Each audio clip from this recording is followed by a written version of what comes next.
بسم اللہ الرحمن الرحیم۔ السلام علیکم۔ میں فرزانہ خان سوشیالوجی کے نئے آپ کے تھیری کے ساتھ نئے لیکچر کے ساتھ آج ہم نے جو کرنا ہے وہ تھیری آف سوشل سولیڈیرٹی ہے۔ درخائم نے معاشرے کو دو حصوں میں تقسیم کیا ہے، ایک عضوی معاشرہ اور ایک مکانی معاشرہ۔ مکانی استحکام والے معاشرے کو ہم دیہی معاشرے سے تشبیہ دیتے ہیں۔ ایسے معاشرے میں افراد کی معاشرتی زندگی میں یکسانیت پائی جاتی ہے، اکثر لوگوں کے پیشے یکساں ہوتے ہیں، معیار زندگی ملتا جلتا ہے، سماجی تفعال کے انداز بھی یکساں ہوتے ہیں، سماجی تغیر میں مزاحمت پائی جاتی ہے، معمولات اور اقدار بھی ہموار ہوتے ہیں۔ اس معاشرے کے لوگ دراصل قدیم رسم و رواج کا مرکز ہوتے ہیں۔ ایسے معاشرے کو ہم سادہ معاشرہ بھی کہتے ہیں۔ اب یہ جتنا میں نے آپ کے سامنے بولا ہے اس کو آپ نے سن کے آپ کو اندازہ ہو گیا ہوگا کہ یہ بالکل دیہی معاشرے کے خواص ہیں، جس کو ہم سادہ معاشرہ بھی کہتے ہیں، کہ لوگ جو ہیں وہ ایک جیسے ملتے جلتے ان کے پیشے ہے، معیار زندگی بھی ایک جیسا ہے، ایک دوسرے کے ساتھ جو انٹریکشن کے جو انداز ہیں وہ بھی ایک جیسے ہیں، اور جو کوئی سماجی تبدیلی ہے یا جو کسی بھی قسم کی کوئی تبدیلی معاشرے میں رونما ہوتی ہے تو اس کے اگینسٹ ان میں ایک ریزسٹنس پائی جاتی ہے، مزاحمت پائی جاتی ہے، اس کو وہ جلدی سے اڈاپٹ نہیں کرتے، اور جو ان کی زندگی کی روٹین ہے، معمولات ہیں، جو ان کی ویلیوز ہیں، اقدار ہیں، رسم و رواج ہیں، وہ بھی سب جو ہے وہ ایک جیسے ہیں اور قدیم ہوتے ہیں۔ اب درخائم نے دوسرا جو ہے وہ آرگینک سوسائٹی کا جو ہے وہ ذکر کیا ہے کہ عضوی استحکام والے معاشرے کی مثال وہ اربن سوسائٹیز سے دیتا ہے کہ جہاں پر قدیم کے بجائے جدید رواجوں یعنی فیشن کا دور دورہ ہے، نئی نئی راہیں زندگی کی پائی جاتی ہیں، وہاں پر جو زمانے میں سماج میں معاشرے میں جو تبدیلی آتی ہے اس کو بھی آسانی سے اپنا لیا جاتا ہے۔ سماجی جو تفعال کے انداز ہیں وہ گروہ در گروہ مختلف ہیں، یعنی کہ وہاں پر اتنی زیادہ لوگوں کی مختلف اقسام ہیں یا مختلف علاقوں سے آئے ہوئے لوگ ہیں کہ ان میں جو ہے وہ بہت زیادہ فرق ہونے کے باوجود جو ہے وہ جو اب گروہ سے گروہ کا جو انٹریکشن ہے وہ مختلف ہے۔ اب شہروں میں یا ان معاشروں میں جس کو درخائم نے عضوی معاشرہ یا آرگینک سوسائٹی کا نام دیا ہے، یہاں پر جو برادریوں کا یا خاندان کا سسٹم ہے وہ بھی پرانا ہو چکا ہے، اور کیونکہ مختلف علاقوں سے آئے ہوئے لوگ ہیں، مختلف جگہوں سے آئے ہوئے لوگ ہیں، اور ان کی جو پیشے ہیں وہ بھی مختلف ہیں، ثقافتی جو معمولات ہیں، جو اقدار ہیں وہ بھی ایک جیسی نہیں ہیں، ایسے معاشرے کو ہم کمپلیکیٹڈ معاشرہ یا جو ہے وہ پیچیدہ معاشرہ بھی کہہ سکتے ہیں۔ اب یہاں پر ہم نے یہ دیکھنا ہے کہ درخائم کا جو نظریہ ہے سماجی استحکام کا، اور اس میں اور الاسبیہ جو نظریہ ہے آپ نے پڑھا ہے اس میں کیا فرق ہے۔ پہلے ہم اس کی مماثلت کو دیکھتے ہیں کہ دونوں میں کیا چیزیں ملتی جلتی ہیں۔ درخائم کا سماجی استحکام کا یہ نظریہ علامہ ابن خلدون کے نظریہ الاسبیہ سے ملتا جلتا ہے۔ دونوں کے نظریات میں یکسانیت کی بنا پر گروہی استحکام یعنی گروپ سولیڈیرٹی کو اہمیت دی گئی ہے اور اسے اتحادی قوت کہا گیا ہے۔ ابن خلدون کے نزدیک قبائل میں یہ جذبہ اس لیے شدید ہوتا ہے کیونکہ ان کی معاشرتی زندگی میں یکسانیت پائی جاتی ہے۔ درخائم کے نزدیک یکسانیت کی بنیاد پر اجتماعی ضمیر کی قوت شدید ہوتی ہے اور معاشرے میں مکانی استحکام پایا جاتا ہے۔ ابن خلدون نے جو الاسبیہ کا نظریہ دیا تھا اس میں جس قوت اور طاقت کا اس نے ذکر کیا تھا وہ جو ہے اس طاقت یا قوت کی بنا پر کامیابیاں حاصل کرتے ہیں، اپنی معاشرتی زندگی کو کامیاب بناتے ہیں، لیکن ان کی تمام معاشرتی اور ثقافتی زندگی میں یکسانیت پائی گئی ہوتی ہے۔ درخائم یکسانیت کی بنیاد پر جو اجتماعی ضمیر ہے اس قوت کو شدید کہتا ہے اور کہتا ہے کہ معاشرے میں مکانی استحکام پایا جاتا ہے۔ اب ہم نے دیکھنا ہے کہ العصبیہ اور سماجی استحکام میں فرق کیا ہے۔ دونوں کے نظریات میں فرق یہ ہے کہ العصبیہ میں گروہوں کی یکسانیت کی بنا پر اتحادی قوت قائم ہوتی ہے اور یہ ایک مؤثر قوت کا کام دیتی ہے، یعنی اس جذبے سے سرشار ہو کر جو کام بھی کوئی گروہ کرے گا وہ بامعنی ہوگا، نتیجہ خیز ہوگا اور کامیاب ہوگا۔ کہ عصبیہ میں گروہوں کی یکسانیت کی بنیاد پر جو اتحادی قوت قائم ہوتی ہے وہ ایک طاقتور قوت کا کام دیتی ہے، یعنی اس جذبے سے سرشار ہو کر وہ گروہ یا وہ قبائل جو بھی کام کریں گے یہ قوت اتنی طاقتور ہو چکی ہوتی ہے اور اتنی بامعنی ہو چکی ہوتی ہے کہ اس کی وجہ سے جو کام بھی کرنے کی کوشش کی جاتی ہے اس میں کامیابی جو ہے وہ ہوتی ہے۔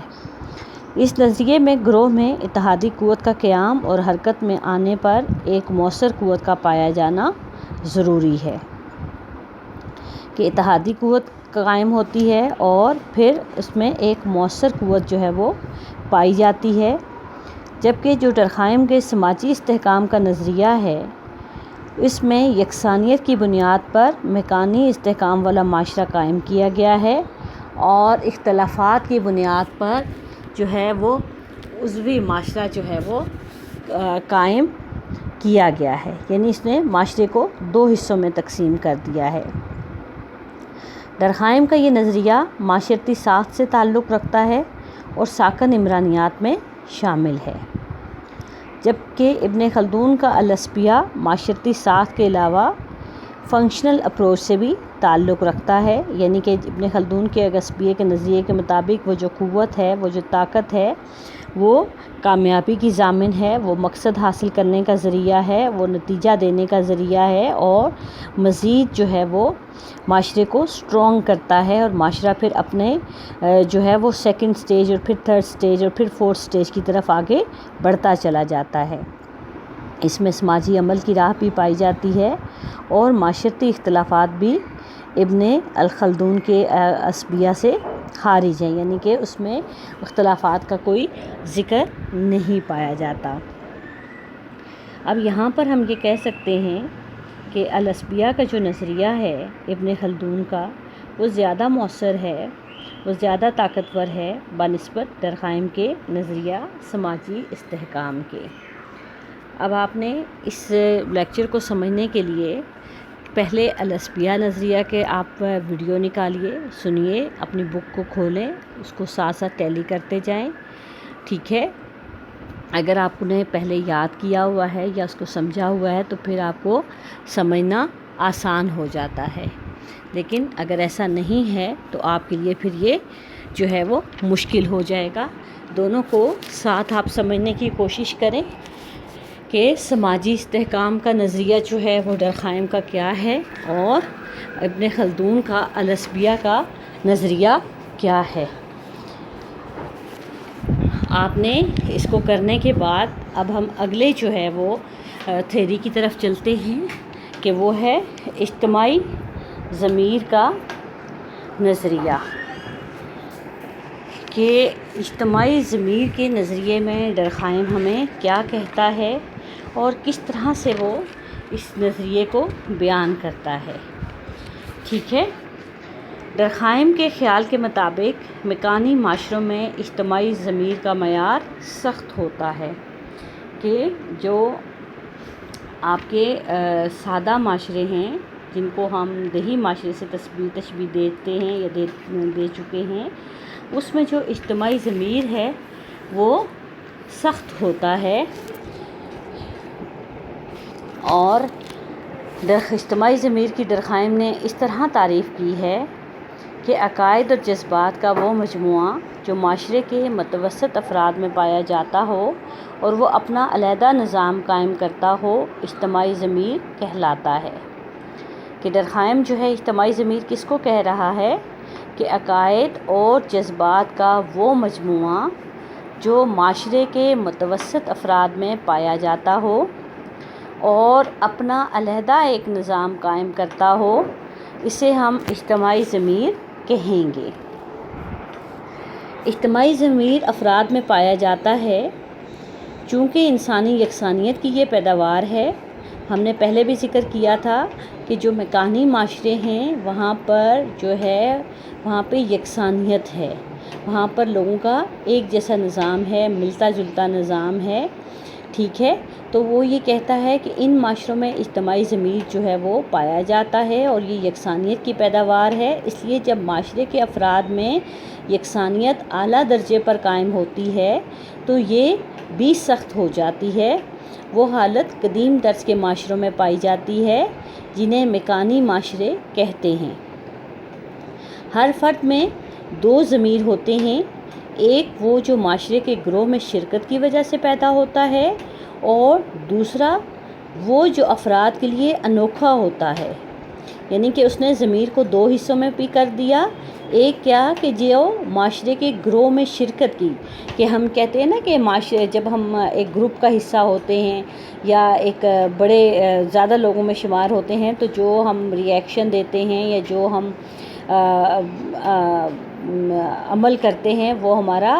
اس عمل سے ٹوٹلی ڈیفرنٹ ہوتا ہے جو ہم بالکل اکیلے ہوتے ہیں۔ عضوی استحکام والے معاشرے میں یہ تقسیم کار کی افزائش سے پیدا ہوتا ہے۔ تقسیم کار سے معاشرے کے افراد میں غیر یکسانیت پیدا ہوتی ہے جس سے ان میں ایک دوسرے پر انحصار پیدا ہوتا ہے اور باہمی انحصار کا اظہار افراد کے اذہان اور اخلاق پر پڑتا ہے اور بالآخر عضوی استحکام پیدا ہوتا ہے۔ اب اس نے پہلے تو مکانی معاشرے کی بات کی، پھر اس نے کہا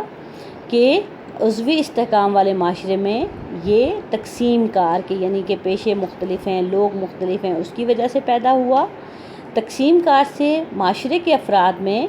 غیر یکسانیت یعنی کہ ان کا بیہیویئر، ان کا طور طریقے ایک جیسے نہیں رہے، ان میں فرق آ گیا جس سے ان کا ایک دوسرے پر انحصار ڈیپینڈ وہ زیادہ کرنے لگے اور ڈیپینڈ کرنے کی وجہ سے افراد کے جو ذہن ہیں اور جو اخلاق ہیں اس پر فرق پڑتا ہے اور آخر میں کیا ہوا کہ عضوی استحکام پیدا ہوتا ہے۔ جوں عضوی سالمیت بڑھتی ہے اسی قدر اجتماعی ضمیر کی اہمیت کم ہو جاتی ہے۔